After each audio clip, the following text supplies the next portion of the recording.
Today on Meat and Heat, we're going to be doing some beef back ribs. Beef back ribs are often overlooked because everyone goes straight for the plate ribs or the short ribs, which they call brisket on a bone. But these are really good and you can pick them up anywhere. You can get any rack of ribs from any grocery store. I found this in the frozen section of the meat and it was a good deal, so I decided to take it on.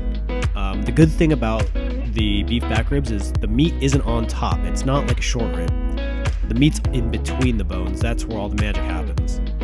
So we'll start by patting it dry, removing any of the packaging, moisture, things like that. We want to get a nice dry surface. And then I'm going to hit it with a little bit of kosher salt and coarse ground pepper. Remember, I want to try and get a liberal coating on this guy, and I want to make sure that the rub sticks in between the bones. So I'm going to also hit it with some char-griller steak rub because I feel like this really complements the beef flavor and it'll bring it out. And that's where I'm trying to get the rub sticking on the meat in between the bones. That way, that's where all the flavor kind of draws in. Start by getting the fire going on my offset cooker. I use a weed torch and I get a couple sticks of oak. And this isn't the fire that I use to cook the meat. This is the fire I use to start the fire to cook the meat. So once that gets nice and hot, gets going and flaming, I'm going to throw a little piece of white oak on there. And this is going to be the wood I use to cook with.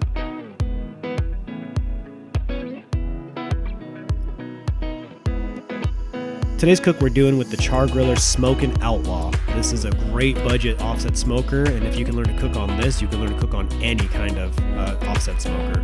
We're also monitoring the grate level temperature using my 10 energy digital thermometer.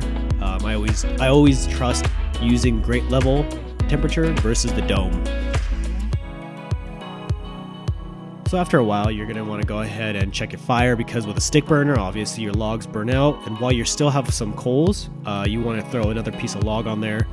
And from there, it'll catch. And this continues to keep the heat up as well as the smoke traveling through the cooker. At the 2-hour mark, I give it a spritz with some water.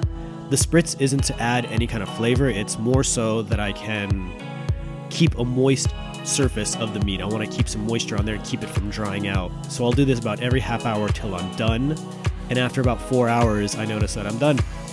The meat's probing in between the bones at about the mid 190s, which is where I want it because after a nice good amount of rest, it should climb into the 200s.